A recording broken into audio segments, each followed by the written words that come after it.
really good at it. And I'm going to win with it. And I feel like Dolan's the opposite end of the spectrum. He is the player that will, as we see, spawning down or up here in the top right-hand side of the map. Man, I'm on fire right now. Spawning up here in the top right-hand side of the map. Danger Dolan in the blue. That was the intro map. Sorry. And his opponent spawning down on the bottom left. The southwest of Crimson Court. The opposite of the top center or top right. It is Starlight Twinkles Cham. There was no way I was going to slip that past him after. Yeah, that. You knew he was on alert. Yeah. Oh. You know. CC first. Indeed it is. Okay, anyways. I will finish my thought and then I'll say that I haven't eaten anything since yesterday. Oh my God. Yeah. Waking up at 3 in the morning and being up till now noon. Fun. I made great life choices. But you know who makes really actually good life choices is Dolan. Dolan is so good at planning out not only his life choices, I'm sure he has the next 50 years of his life plan, but he's very good at making build order choices. He's very good at coming up with dangerous build orders to planning for a series and things like that. And I'm so curious. I don't even think I have an inkling of who I really give a major edge to stylistically, but I think it's very cool to see a player who is on one end, they do great jobs with preparation and stuff, and the other end where a player is successful regardless of how much they're super preparing for a particular opponent. I feel like they're very good in very different ways, and seeing them clash to me is a very fun and exciting thing. I got there. You raised some real interesting points there, Ruby. I'm gonna pat myself on the back, not because of my points, but because I finished my sentences. Yeah, I think Dolan is really handsome. Dude, he is a handsome man. Not gonna lie. He could legitimately be a model. Like, you know, like he's got that chiseled jaw. He's like if he started.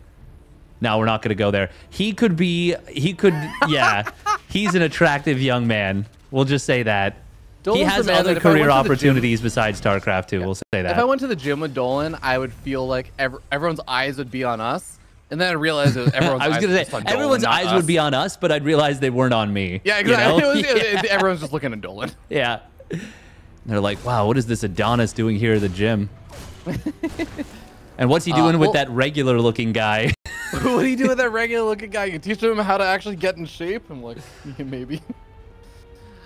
Dolan, like you said, did go for the CC first, though, and it's going to work out just fine. I mean, there's no real aggression or anything heading his way. Not that like a 12 pool or anything would have been a problem, but yeah, he's going to be able to get up to a nice fast starport afterwards. And I think I am always really, really interested to see when Dolan comes in with builds. I feel like usually they are around a 2 or 3 base kind of pressure.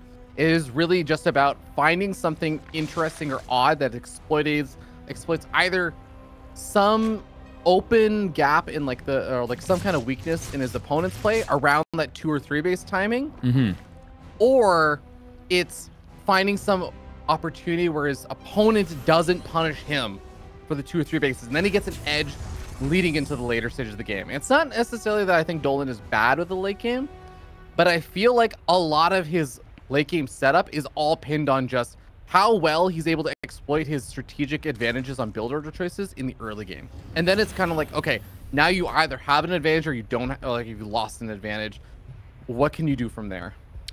Yeah, I feel like I would tend to agree with that he always wants to come in with like a very specific game plan to try and eke out an advantage in that way.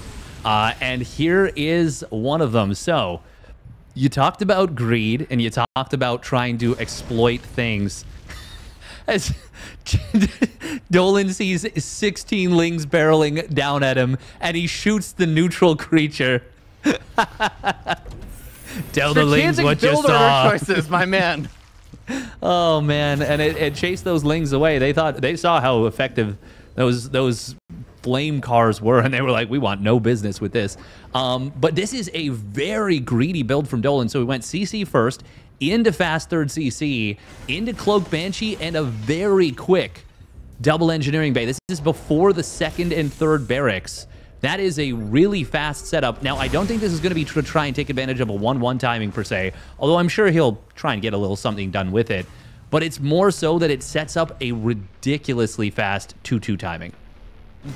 Yeah, and that's going to be very, very nice.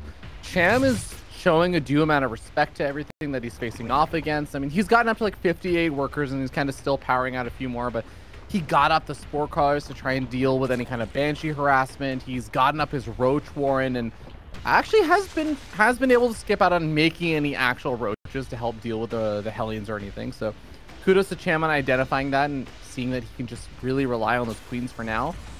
But I am curious. Yeah, I was going to say, when is he actually going to start firing up a couple of his roaches? It looks like the moment is now.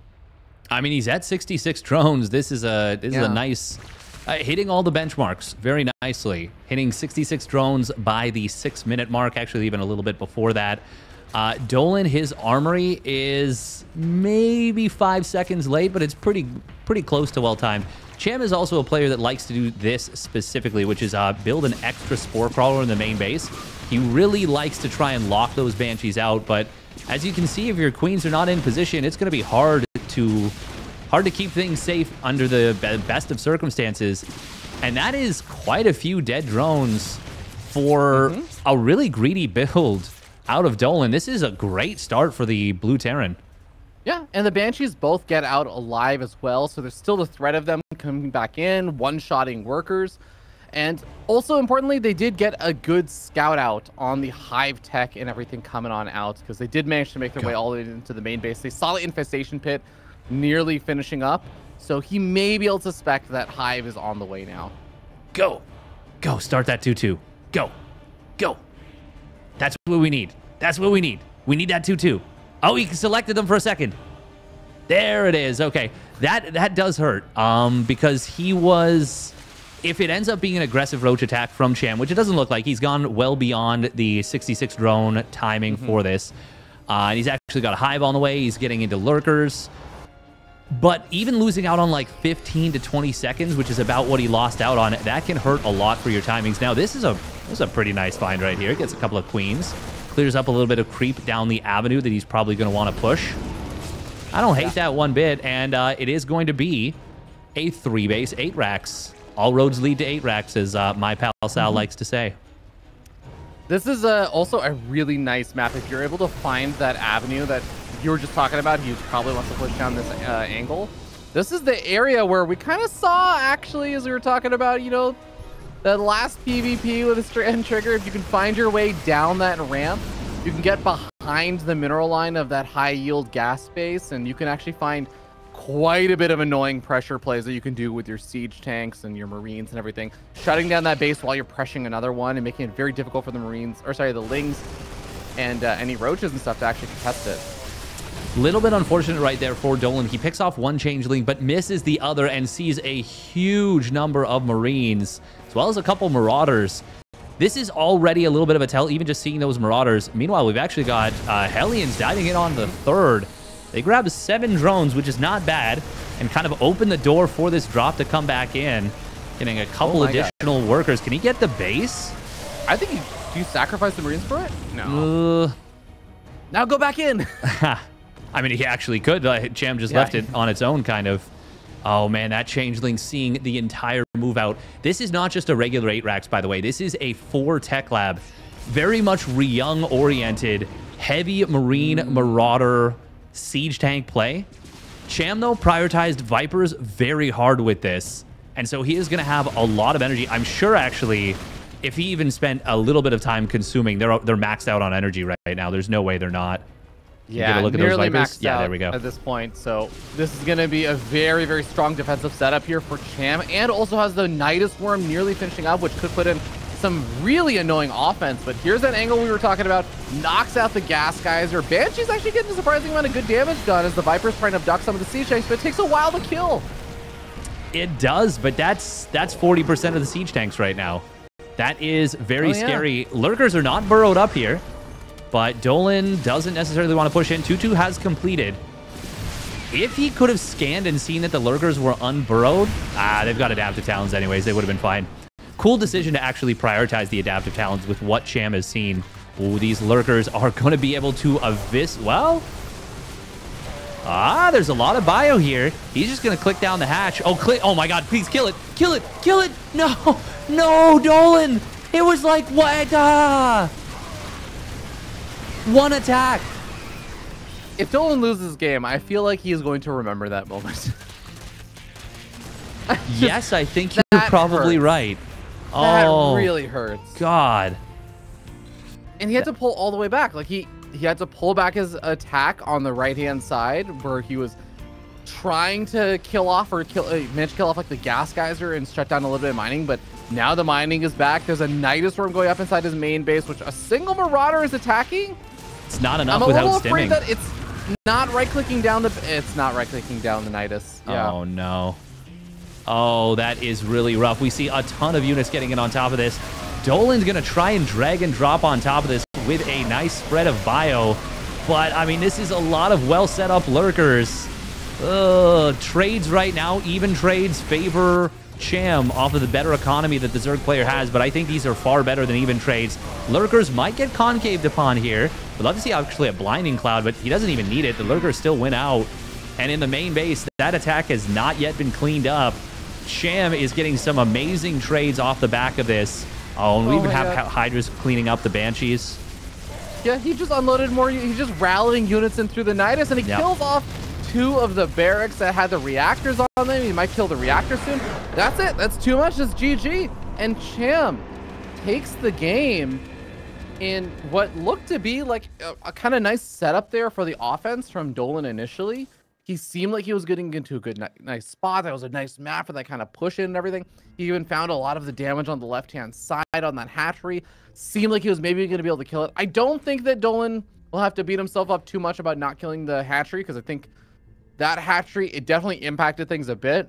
I don't know if it's what literally lost him the game in that sense. Oh, absolutely not. Yeah. No, there was a lot of things that fell apart there pretty hard.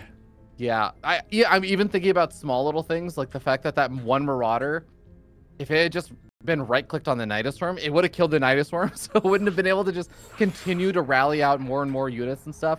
Could have eventually gotten the cleanup there. Maybe then he also defends the south location eventually. It's just maybe there's a bit of a stabilization, but things really snowballed really quickly. They did. Yeah, Cham is a very strong player. You could see like he got a nice little Ling run by in on the 3rd at one point. He just managed that situation way better than Dolan did, unfortunately. And Dolan, it was a really powerful timing that he set up, but the execution of Cham was just very clean, relatively speaking. And yeah, abducting those first couple of tanks, he set himself up really well to deal with basically exactly what Dolan did with that quick adaptive talons, the quick vipers. You mentioned the counterattack potential with that Nidus Worm, which obviously meant that Dolan could not kind of extend the game. But that is a game though that you're like, crap. Like, he just played better than me. He just played better. It definitely was a little bit rough. But, you know, I do think that Dolan, again, is not someone that I ever really count out too strongly, even if he has like one bad game. I think that is kind of a nice thing about it's an advantage and a disadvantage when you are a player that is very good with preparation and build orders and build order choices. Sometimes I think the downside is you can win games really one-sidedly, and then the next game you kind of lose, and you're like, oh, couldn't really carry over that momentum because I sort of revealed one of my build orders, which worked, and then the next one didn't. But on the opposite end, sometimes one game goes by, it doesn't go super well, but then you can really turn things around in the next game because the map is different. You're able to exploit different kinds of aspects of it and find different openings. So I'm interested to see how game number 2 is going to go. Yeah, me too. It is going to be Alcyone, and we're going to get into it. Spawning down on the bottom left for Starlight Twinkle, it is Cham. And up here in the top right-hand side, but attempting for a moment to evacuate to a different location on the map, it is Danger Dolan. Oh, that's a feels bad, man. So yeah. I talk about, sometimes I like overstate some of the stuff that happens in the early stages of a game. You know, like it's like I think for Cristiano versus Lambo, I was like, oh, Cristiano let his probe accidentally mine right away. Like he's shook, you know, and obviously mostly that's sarcasm, and mostly it's just like it sucks, but it's not that big of a deal. Having all your workers stop mining for any period of time in the first 30 seconds of the game, that is pretty big. That is actually a significant loss, as we can see on the WCS game hard, the income advantage.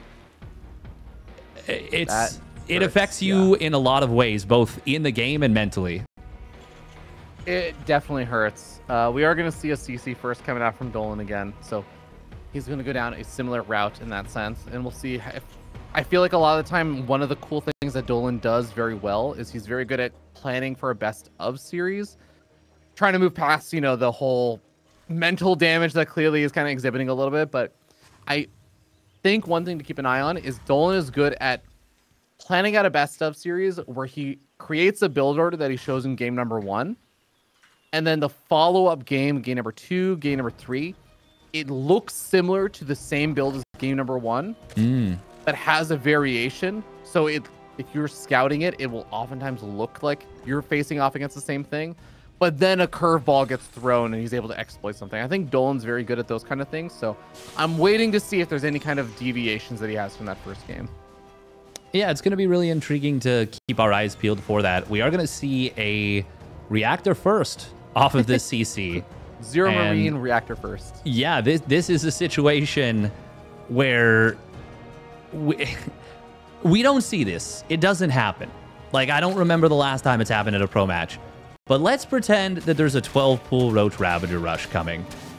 Dolan will find out about it when the Ravagers are killing him. He is going to open up with a bunker. Okay, that's some degree of safety. But it is still a situation where if someone like Cham had decided, like, hey, I know that Dolan likes to come in with these really strong prepared builds, let me just, I'm up 1-0 in the series. Let me just throw spaghetti at the wall and try it. It would have worked. Yeah. I mean, honestly, Cham is the kind of player who would do something like that too. I think he is too, yeah. Something like that. Yeah, absolutely. So it's a calculated risk that Dolan took, and it's paying off so far. He's not getting punished for it or anything. So I do like I can't argue with the results, and I like the choice in the end. So we do have Tech Lab being built on that factory, though. Starport also coming on up. That is a really quick 4 gases. This has to be BCs. And I'm like certain it's going to be 2-port BC, I think. Dolan is going to start up. Oh, he starts with a siege tank. That might just be for safety. But I'm pretty sure we're going to see a fusion core. There it is. Fusion core coming on in. We're going to see a second starport. Yep. And we are going to be seeing double port BC. Well, as far as build orders go, this is one of the best you can use to steal a game against an unsuspecting Zerg. Captain Dolan going to be piloting his way to victory here if he can manage to muster it. But single Marine in the bunker is actually enough to scare off the Zergling, as the rest of the Marines are poised around his main base in a nice arc, as well as over the natural. He really wants to make sure that Fusion Core goes unscouted. But funny enough, little to Dolan's knowledge, there is in fact not a single Overlord nearby to scout. So no, there is there's actually not. no danger of it. Yeah, and this is actually something that Cham does probably more than most Zergs, is he will keep his Overlords very tight to the chest. He will keep them on his side of the map quite often and use them to scout around for barracks or for proxy racks. That is a lot of spores. He has read this completely. Yeah. Okay. I wonder if it's because he saw that there's still just one Marine in the bunker and there's like barely anything else. I guess so. This is such an unbelievably good read. Oh my God. Yeah, it does not get much better than this. It is going to be Yamato Cannon with those first 2 BCs, but 6 spores is so damn good. I have to assume that Dolan has done this against Cham, or Cham has seen enough of Dolan's play or enough of just Terran in general's play to be like, yeah, this is what's happening. That is So many spores. They're a little early, obviously, but I'm not going to critique them considering how perfectly they will deal with this setup. Yeah, absolutely. Now, it will be, of course, still important to be on point about where you actually have your queens and stuff, because the spores by themselves do not just deflect the battlecruisers. You do need to make sure that you have enough queens in position, try and push back the battlecruiser, try and absorb damage and stuff, and he's doing a great job of it. He's losing a couple of these drones, but he's staying so stacked on top of the drones, it's hard to actually right-click them down. The battlecruisers are already in the orange hit points, and they already use teleport, so they have to walk home, or I should say fly home, but yeah. Yeah, this is a ridiculously good start for Cham right here. Losing 3 drones to a double port BC, even when you've built 6 fours, is so fine for the Zerg. Absolutely ridiculously fine. It is going to be mech behind this. We've got a 3rd CC already done. There's that Yamato cannon, able to pick off a couple of queens, but that's not enough damage. Now, the Spire will complete pretty soon. Did he teleport a... There's a 3rd BC. Did he teleport? I swear I heard the, like, click. No? I do not know. Let's see. I guess not. No, just in the natural. So okay. It's the phantom click. It's your PTSD starting up from all of the Terrans that the meching Terrans you've played on the ladder. Good job from Dolan to not blink in with that next set of BCs, because if he had done that, the Corruptors would have popped out, and that would have been 2 dead BCs. Maybe he would have traded out, but the most important thing when you're going for these BCs is to keep them alive, because they will continue to accrue value, especially against Mass Corruptor. Yamato Cannon, each BC Yamato's down a Corruptor. You teleport out, you keep adding to your BC count. This can get real ugly for the Zerg very quickly. Dolan, he's on the back foot for sure, but there are ways to make headway in this game, and continuing to build BCs is certainly one of them. Yeah. Battlecruisers, they really do just find ways to still somehow make magical victories happen. And I mean, we're at a point now where the Corruptor count is just so low. There are still more battlecruisers out on the map than there are Corruptors. So when you continue Yamatos on Corruptors, you really can keep that count quite low. That means that the battlecruisers start to bully their way around the map. They shut down or cancel a gold base, for example. Dolan hasn't lost anything. Yeah. He has not lost a single thing because there's been no fights. There's another Corruptor going down. Cham has really misunderstood this after an amazing read. He did not realize his opponent just continued to commit to BCs. This is so good right now for Dolan. He's getting amazing pickoffs. Corruptors continuing to go down, now even to the actual just regular DPS of the BCs. I am getting really worried for Cham in this game. Yeah, I think Cham is getting really worried for Cham in this game. The Corruptor count is also still yet again almost even with the number of battlecruisers here on this side of the map. Right-clicking down the hatchery, though, he's not going to focus on those Corruptors. Eventually teleports out. Technically, can he Yamato? Just Yamato it down and then teleport out. Oh my god. Yo, yo, yo! Hey, that's such a sick pickoff from Dolan. Danger Dolan puts that hatchery in danger and takes it down. Now, there is a scary moment where those BCs are repairing, and obviously you got to be very mindful that the Corruptors don't dive them. This is so good for Dolan. He still hasn't lost anything. We're transitioning to Swarm Hosts. And not just this is a hard commitment to Swarm Hosts. This is 13 Swarm Hosts going to be out on the map.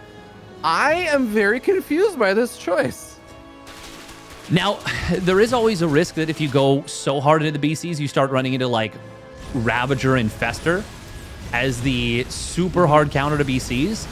But if he had kept building BCs, this would be very bad for Cham. And in fact, seeing those Swarm Hosts, I wouldn't even mind him committing to more BCs. But 6 BCs is still really, really good against this. I am loving this situation right now for Cham, or for Dolan. I'm hating it for Cham. Yeah, no, this is looking very, very strong for Dolan right now. I mean, this is what I'm talking about. The battlecruisers can actually take out a lot of the Swarm Host Locust Wave as they're popping on out. Teleport coming out on one of the battlecruisers. It comes out a little bit too late, but he is going to be able to clean up a majority of the Corruptors in the air. The Roaches and Ravagers trying to get damage done on the ground, but a lot of them just end up actually falling, or a lot of them are getting pushed back. 12 workers fall, but Dolan holds on to his base, and I feel like you have to remember always, Swarm Host supply is so inflated that even with Cham maxed out right now, Dolan is holding on, and he's continuing to build up a very scary looking army. Yeah, the only thing I'll say is that Dolan's economy is way worse than that of Cham's. Now, we are going to see Corrosive Vials trying to get in here. Ooh, Siege Tanks do siege up. Locusts are starting to find a lot of value in the natural, and many, many SCVs have gone down. Dolan is now down over 30 workers and counting. Ugh. This might be a situation where he wins every battle and loses the war. I think you may very well be right. We're going to have to see now, especially with more Corruptors finally being added on. I was thinking there was maybe a moment where the battle cruiser count would be high enough. You could actually either just teleport in on top of the Swarm Host or teleport in on top of your opponent's like base, snipe off the Spire, and just start basically trading. I was going to say base trade, yeah. Yeah. I was thinking that might be the moment, but I don't think that that's really going to be as possible anymore, right? Because now it's 11 Corruptors to 6 battle cruisers. I think the Corruptor count is actually high enough now. And the Swarm Host just found every siege tank on the right side. They were not covered by Hellbats. They were not covered by those BCs. Dolan is... It started so well for him. So well for him. But Cham was able to get the job done nonetheless. Couple of cool moments where Ravagers corrosive biled BCs as they were trying to Yamato. And Cham, he just stayed calm through all of it and takes the game and the series. Very well played from Cham. Truly, truly well done. And I have to say...